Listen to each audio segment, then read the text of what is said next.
Hadis sahih kita pernah dapat tingkatan sanad-sanad yang sahih. Kalau ini beda. Ya. Kalau asahul asanid iya yang sudah kita dapat. Tapi kalau maratib sunan hadis sahih coba dilihat di nomor 11.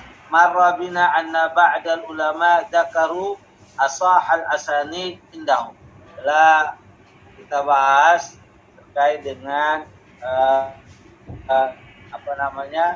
sanad kita peroleh, kita dapatkan itu sanad yang paling sahih menurut mereka apa? Wabinaun ala dalik wa ala tamakun ma baqiya asyurut syiah yumkin ayyuqal anna lil hadis sahih maratib. Kalau hadis itu ada maratibnya, tingkatan-tingkatannya. Kalau kemarin yang kita pernah dapatkan sanad yang paling sahih. Ini fulan, riwayatnya dari fulan. Nah, itu sanad. Tapi ini tingkatan maratib as-sahih. Jadi tingkatan hadis sahih.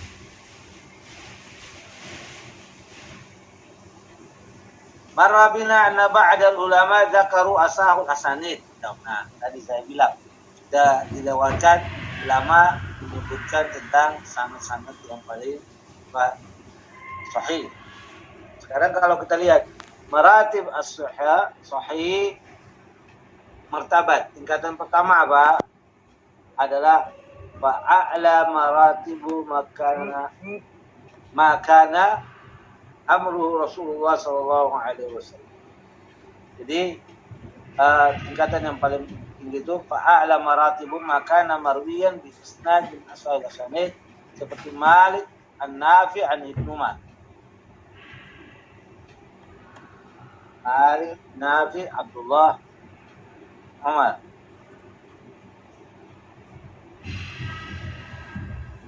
Ya. Kemudian yang kedua ودون ذلك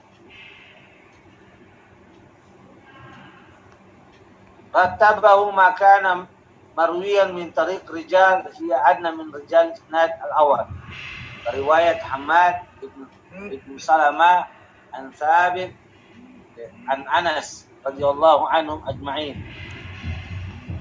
Kalau melihat hadis ada perawi seperti ini berarti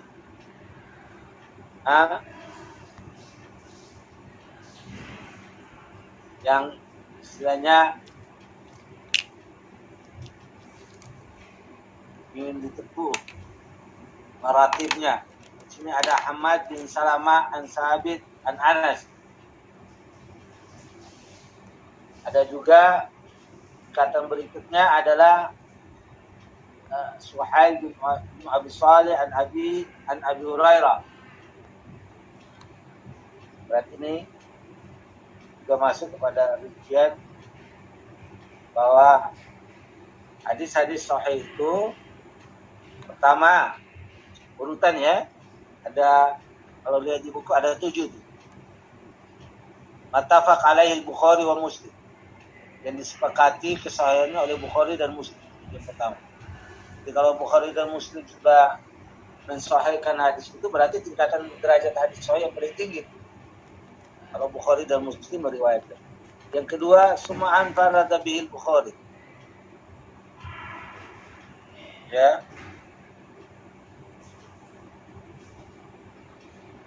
Infarada bihil Bukhari. Maksudnya hadisnya hanya diriwayatkan oleh Bukhari saja, tanpa Muslim. Atau yang berikutnya, sum'an farada bihil Muslim. Hadis yang diriwayatkan oleh Muslim saja. Yang pertama Bukhari Muslim, yang kedua Bukhari saja, yang ketiga Muslim. Yang keempat, thumma ma kana alaihi syurutuha wa lam yuharrijah.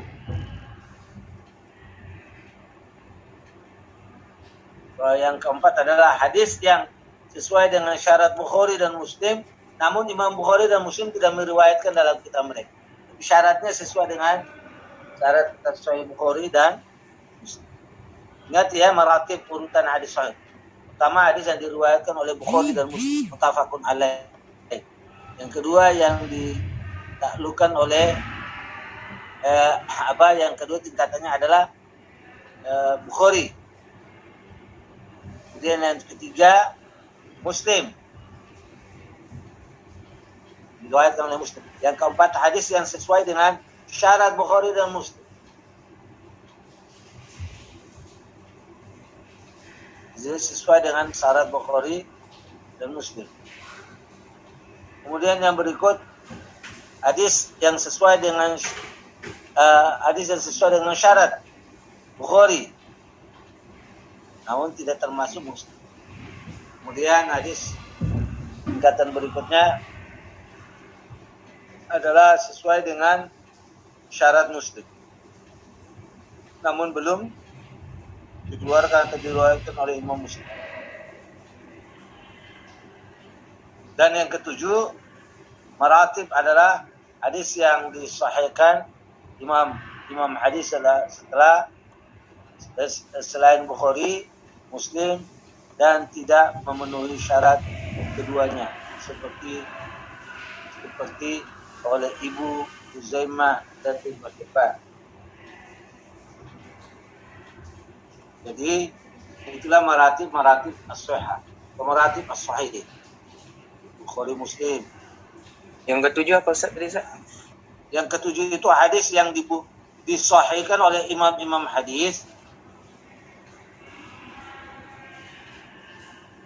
ma sahha inda ghairuhuma, artinya hadis-hadis yang disahihkan oleh imam-imam hadis selain Bukhari dan Muslim. Minal a'immah, dari ulama-ulama hadis kayak Ibnu Khuzaimah, Ibnu Hibban, Hakim, Khuzaimah, Ibnu Hibban, Al-Hakim, tidak memenuhi syarat dan tidak memenuhi syarat kedua. Saya ulang, ada 7 sunan maratib as-sahih. Ini harus dihafal. Biasanya kalau ujian keluar, kisi-kisi soal langsung. Yang satu adalah mattafaqa alaihi Bukhari wa Muslim. Hadis yang kalau disepakati oleh Imam Bukhari dan Muslim. Ini yang paling tinggi derajat sahih. Kemudian yang kedua adalah sumam farada bihil Bukhari. Imam Bukhari saja. Diriwayatkan oleh Imam Bukhari saja.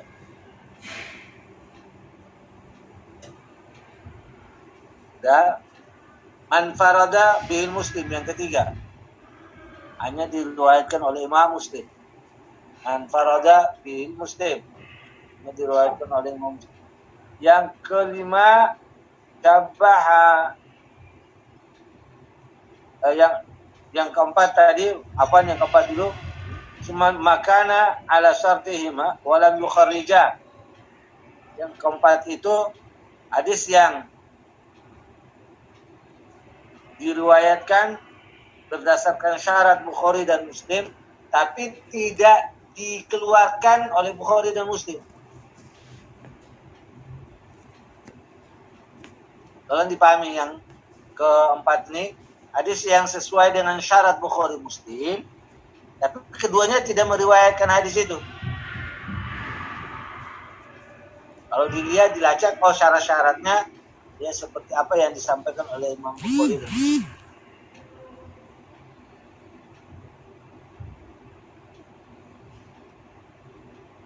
Dan yang kelima tadi,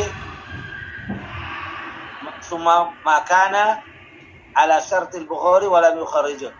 Berdasarkan syarat Bukhari tapi Imam Bukhari tidak mengeluarkan. Dan keenam, berdasarkan Sahih Muslim tapi Imam Muslim tidak mengeluarkannya. Yang ketujuh baru, yang ketujuh semua, maksudnya hadis yang disahihkan oleh ulama-ulama Yang lain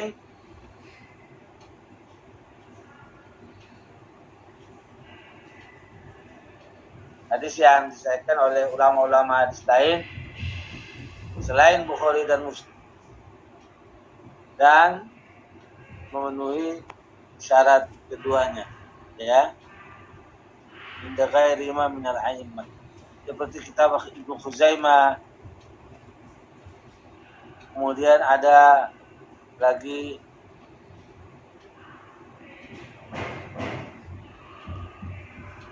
Ibnu Hibban. Nah, itu beberapa maratib sahih. Ada 7 maratib itu. Mungkin di antara antum bertanya, Ustaz, yang dimaksud dengan syarat Bukhari itu apa? Iya kan? Tadi ada disepakati oleh Bukhari dan Muslim, misalkan. Kemudian Imam Bukhari saja, kemudian Imam Muslim saja.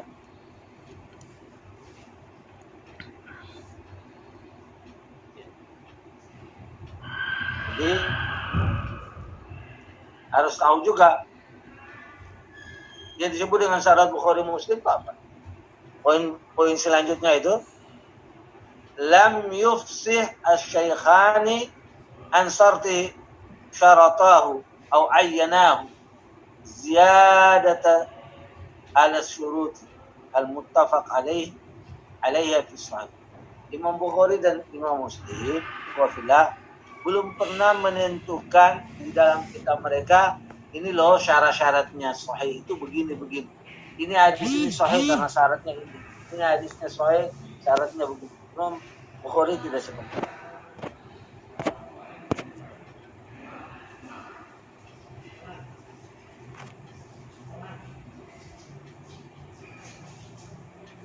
Nah, terus gimana?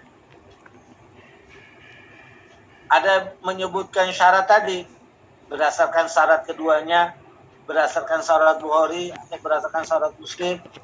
Itu para ulama mereka mengkaji, menelaah 2 kitab hadis ini, dapatlah kesimpulan bahwa ternyata ya hadis Bukhari ini punya syarat-syaratnya begitu.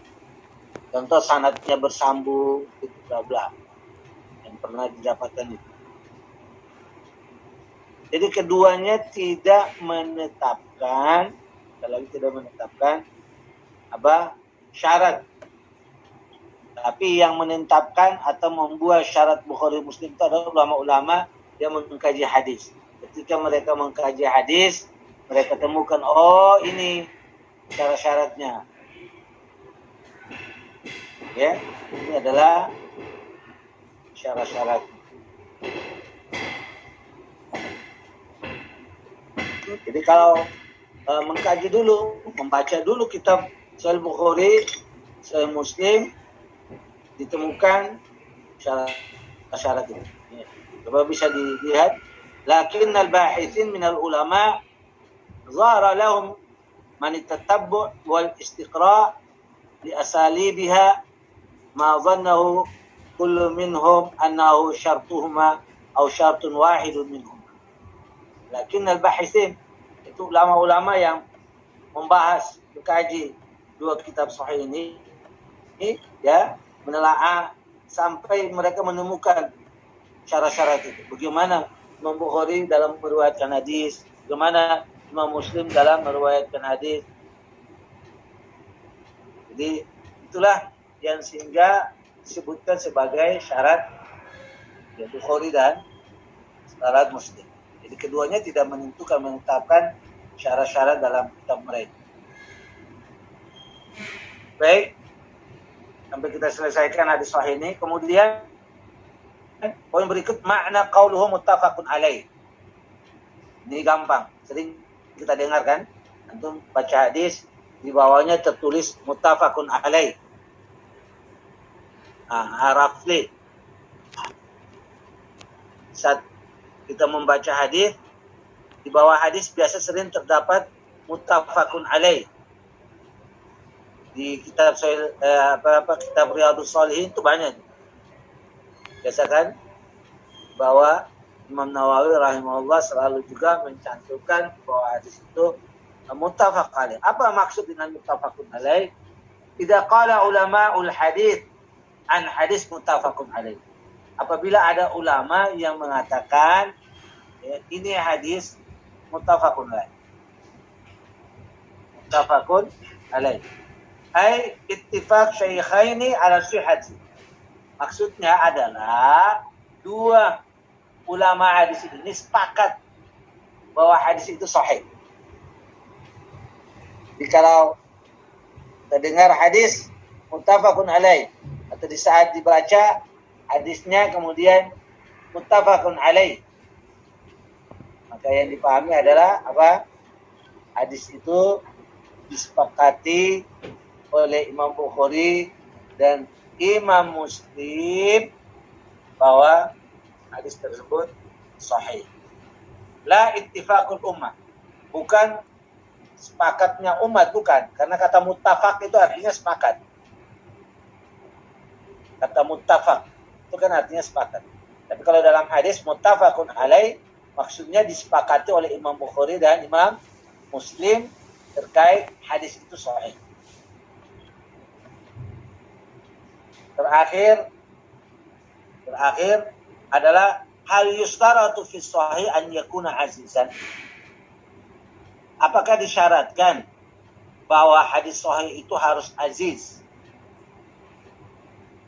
Mungkin mengingatkan antum semua, ya, kabar itu ada dibagi, ada kabar apa? Masyhur, ada kabar aziz, ada juga kabar gharib. Masyhur, aziz, gharib. Yang antum dapatkan di semester 1 tidak salah. Nah, apakah disyaratkan bahwa hadis sahih itu harus aziz? Ya.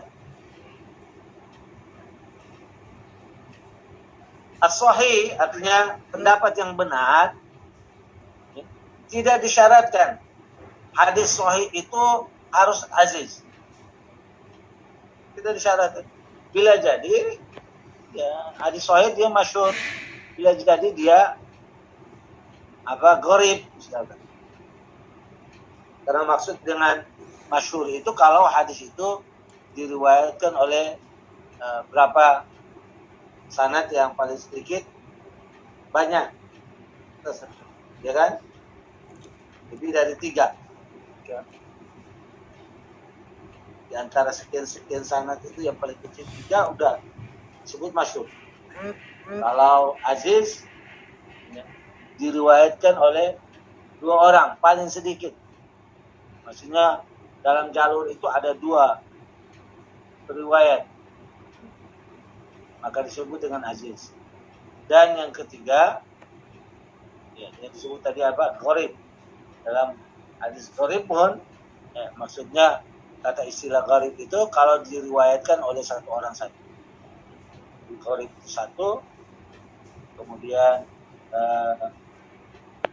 aziz itu 2, dan masyhur itu lebih dari 3.